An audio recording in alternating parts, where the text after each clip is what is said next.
Manana fifaliana indray ny aonana amintsika rehetra amin'ity fandaharana ity tonga sahady eo amin'ny andro fahatelo isika amin'ilay lohahevitra izay niarantsika nandinika nandritra n'ity fotoana mahafinaritra ity dia ilay lohahevitra manao hoe ny siansa sa ny baiboly koa iroso avy hatrany amin'ny lohahevitra izay iarahantsika mianatra isika amin'ity androany ity. Androany dia iresaka mahakasika ny intelligence artificielle sy ny andro farany isika. Inona marina moa zany ny atao hoe intelligence artificielle? Anazava tsotsotra mba mora hazo izany hoe intelligence artificielle izany. Raha mijery ny sary isika dia misy sary voninkazo. Misy voninkazo naturel. Ary eo amin'ny ilany anankiray dia misy voninkazo artificiel. Dia azontsika hitarina zany rehetra zany. Misy ihany koa zany ny zavatra anankiray izay mety hoe naturel ara-boajanahary, ary misy ny zavatra anankiray izay artificiel namboariny tanan'olombelona, nataony mitovy endrika amin'ny zavatra ara-boajanahary. Dia ohatran'izay koa ny intelligence na ny ati-dohantsika olombelona. Ny ati-dohantsika manatrika zany zao dia naturel. Zany hoe namboariny tanan'Andriamanitra. Fa ny olombelona ihany koa ankehitriny dia miezaka manamboatra saina na lohana intelligence artificielle izany hoe namboariny tanan'olombelona izany. Raha ny fahitanao ny tantara dia tamin'ny taona 1770 dia nanamboatra machine calculer analogie voalohany ny olombelona. Efa endrika intelligence artificielle sahady namboariny olombelona izany. Fa ilay teny hoe intelligence artificielle dia nalaza ary nanomboka novoizina tamin'ny taona 1970 ka tao amin'ny université ny Dartmouth any États-Unis no nanomboka nalaza izany voambolana izany. Ary dia nanomboka teo dia nikaroka mahakasika n'ity intelligence artificielle ity ny taranak'olombelona. Fa ny tena nampalaza azy, dia ny 2 May 1997. Satria tamin'izay fotoan'izay dia niadina, ny contre na ny faninana Inga Gary Kasparov, ilay tompon-dakan'ny échec maneran-tany. Ny contre tamin'ny ordinateur anankiray izay atao hoe Deep Blue. Ary dia narahany zao tontolo zao tamin'ny fahita lavitra izany fifaninanana échec zany. Satria sambany teo amin'ny tantarantany olombelona mikontra amin'ny machine. Fa ny zavatra nisy tao alohany io dia ny machine na ny olombelona mikontra amin'ny olombelona. Fa teto amin'ity indray mandeha ity zany dia nisy fiaikana manokana satria olombelona mikontra tamin'ny machine. Ary dia narahany zao tontolo zao tamin'ny fahita lavitra izany fifaninanana izany. Ary tao anatin'ity toe-javatra ity dia resy Inga Gary Kasparov, resy ny ordinateur izy tamin'izay fotoana izay. Ary dia nanomboka tao dia nalaza maneran-tany ny atao hoe intelligence artificielle. Ohatra i Cyril ohatra dia mipetraka eo amin'ny canapé izy. Dia io machine mpanasa io no manadio ny tranony. Izy makaina miaraka amin'ny ordinateur dia ny machine no manadio azy. Intelligence artificielle avokoa zany rehetra zany. Ohatra hoe i Aurélia ohatra izay paka sary amin'ny caméra dia olona roa fotsiny na olona telo fotsiny no alainy sary. Fa amin'ny alalan'ilay ataontsika hoe effet spéciaux dia ohatrany hoe misy olona 100 manatrika an'ilay fangalana sary. Intelligence artificielle avokoa zany rehetrarehetra zany. Dia misy ny karazana robot maro isan-karazany, robot mpanadio, robot mpikarakara, aspirateur sy ny tariny izay mety tsy voatanisy eto avokoa, fa endrika intelligence artificielle avokoa izany rehetrarehetra izany. Fa raha somary mandeha lavindavitra isika dia efa lasa lavitra kokoa ity tontolo misy atsika ity, satria ity rangahy anankiray tao Dominika ity ohatra, rehefa manao texte izy na manoratra izy dia misy intelligence artificielle anankiray izay mitsara ny orthographe-ny sy ny fahadisoana izay soratany. Dia ohatran'izay ihany koa i soary ohatra dia manoratra boky izy fa mampiasa intelligence artificielle. Ary voalaza ny manam-pahaizana fa androso hatrany io fahalalany taranak'olombelona io, ka atsoatsy tsy ho ela dia voalaza fa afaka hitondra tomobile isika sady mamaky gazety, afaka hitondra tomobile isika dia potserina fotsiny bouton hoe andeha ary ananiny ianao dia ny GPS no mitondra ny tomobile anao, fa ianao afaka mamaky boky na mampiasa ny ordinateur anao ao anatin'ny tomobile izay misy anao. Fa ny amaranako n'iny intelligence artificielle iny dia ny somary isotomako ny sainao fa ny firenena maro isan-karazany dia mampiasa robot ary amin'ny alalan'ny intelligence artificielle. Dia misy robot izay vita ny taranak'olombelona, mitovy amin'ny olombelona mihitsy na latsaka kely noho ny olombelona. Reto zany ny robot mitovy amin'ny olombelona ary azo itokisana indrindra amin'izao vanim-potoana misy atsika izao. Ny anankiray voalohany amin'izany dia ilay robot atao hoe Ameka izay vita tamin'ny taona 2021, 2021. Zareo anglisy no nanamboatra azy io ary manana afaka milaza mombamomba azy, manao présentation mombamomba azy zany izy, ary afaka maneho fihetsem-po koa izy, faly mahita anao, mahafinaritra mihitsy ny mahita anao, dia afaka ihany koa izy mihetsika. Ny faharoa dia robot anankiray atao Sophia, vitan-jareo sinoa izy io tamin'ny 2015, 2012, ary efa mitovy amin'ny fihetsiky ny olombelona mihitsy ny fihetsiny, ary rehefa mandeha izy dia efa manomboka mitovy amin'ny olombelona mihitsy. Ny manaraka dia Inadine, izay robot japonais. Zareo japonais koa dia havanana mihitsy amin'ny fanamboarana robot. Manana efa nataon'ny japonais mitovy amin'ny olombelona mihitsy ny hodiny, hoditra malefaka ohatran'ny hoditry ny olombelona. Ary ny andraikitra nyity robot Nadine ity dia réceptionniste, mandray olona zany izy. Ary rehefa misy olona tonga dia izy no manoro hoe ary ananiny ianao no mandeha, atsy ianao no mandeha, ndraso fa mantsoko directeur, ndraso fa mantsoko ianona fa aza mihetsika eo ianao, dia mampandray an-tsoratra ny olona. Fa ny tena manaitra dia nahavita robot PDG ny taranak'olombelona, ary any Chine no misy azy io, dia natao hoe Ramatoa io ny anarany io, robot PDG izy io, ary PDG ny entreprise mpanao jeux vidéo any Chine. Alay fisaratsara nge hoe robot no PDG ana orinasa. Raha tara ianao zany na misy tsy fahatogavanao dia robot no miteny anao hoe ary nanina ianao ny tara androany, ary nanina ianao ny tsy tonga androany.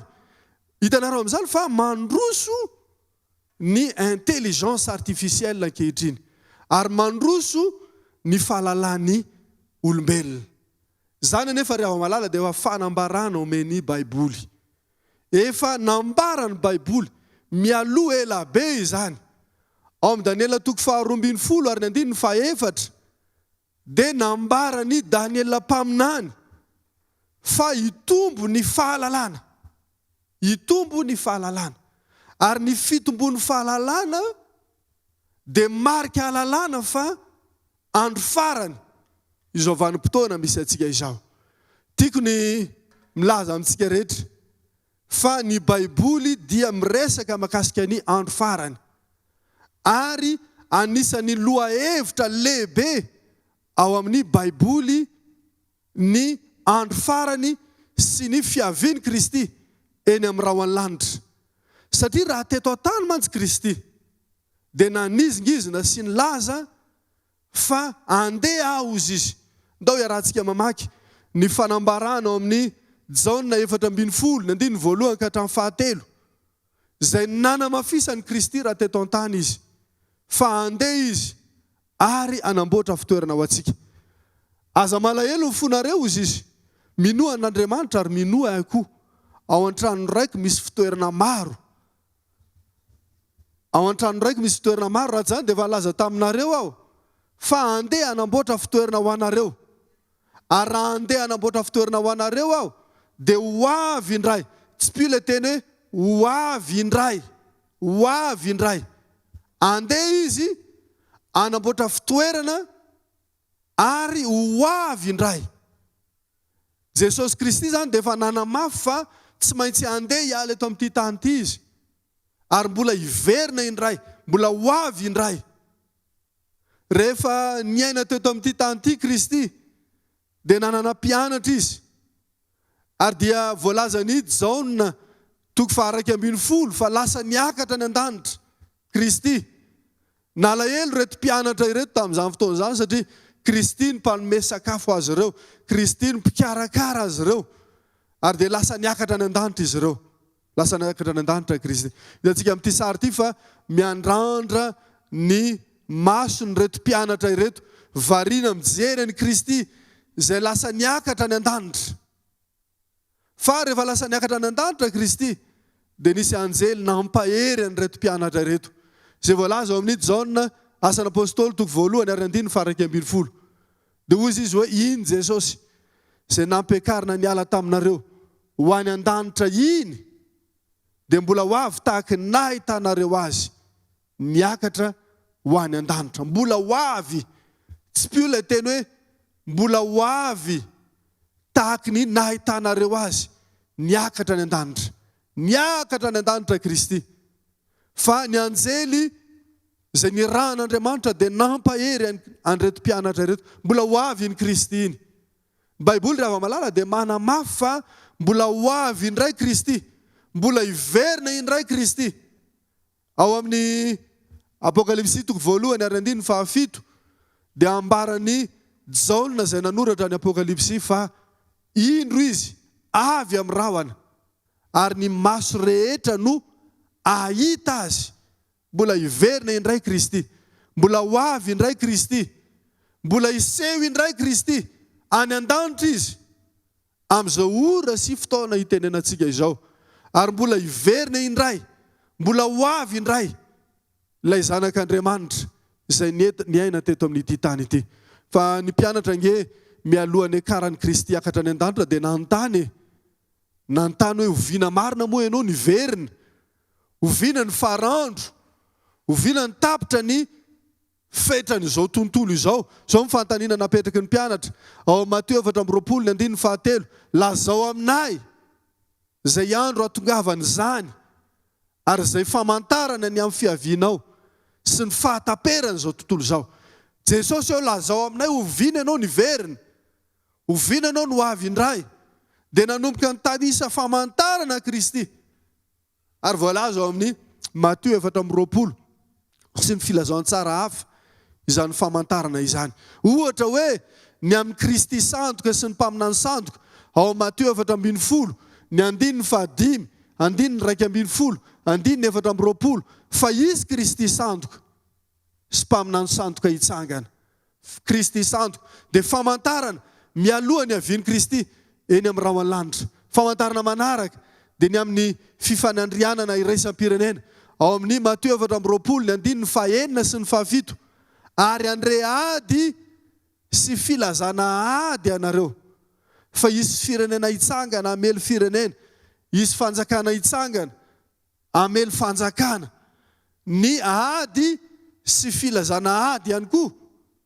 Dia famantarana izay lazainy Baiboly. Famantarana manaraka mosary. Zao ny fanambarana ao amin'ny Matthieu 4:27, ary isy mosary sy horohorontany amin'ny tany samihafa. Ny mosary ihany koa dia famantarana ny amin'ny fiavian'i Kristy. Ny mosary ihany koa sy ny horohorontany dia famantarana ny amin'ny fiavian'i Kristy. Ary zany rehetrarehetra zany nge zavatra efa misy, efa iainantsika ankehitriny nge zany rehetrarehetra zany. Ny mosary ohatra dia voalaza ny statistika fa misy 7-20 tapitrisa eo isan-taona ny matin'ny mosary sy ny vokatry ny mosary. Ary miaina ao anatin'ny ataontsika hoe fantrana lalina ny akamaroan'ny olona eto amin'ity planeta tany ity. Ny 90% ny mponina maneran-tany dia tratry ny tsy fampitsan-kafo sy ny manodidina mahakasika ny mosary avokoa.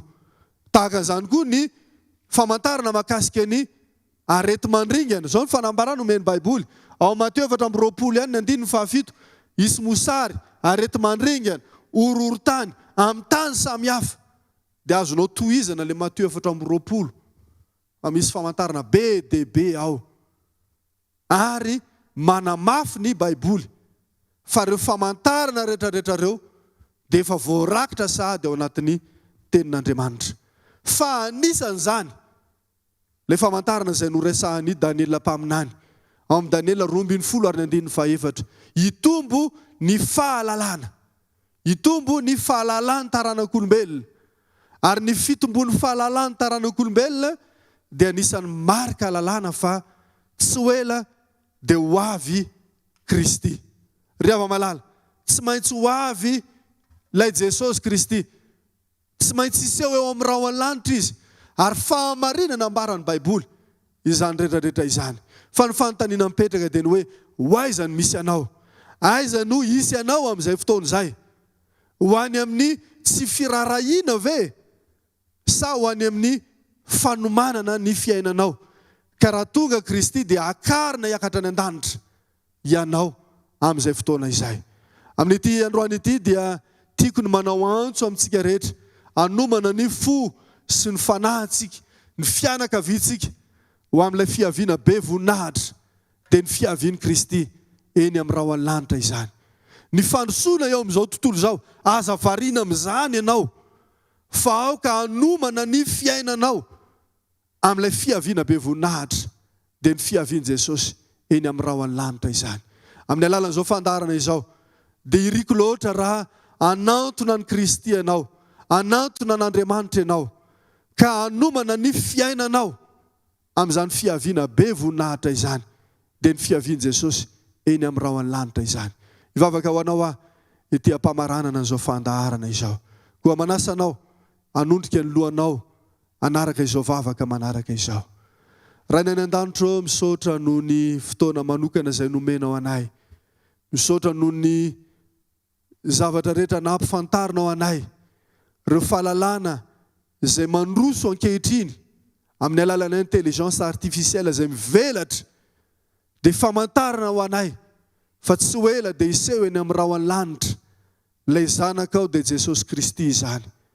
Tompo, aza velanao ho variana amin'ny fandrosoana mandalo izahay, fa aoka amin'ny alalan'izao fandarana izao anomana ny fo sy ny fanahinay, ny fianakavianay, ny tenanay mba ho amin'ilay fiaviana be voninahitra, ka anisany hoentinao hiakatra any an-danitra raha ho avy eny amin'ny rahona lanitra ianao.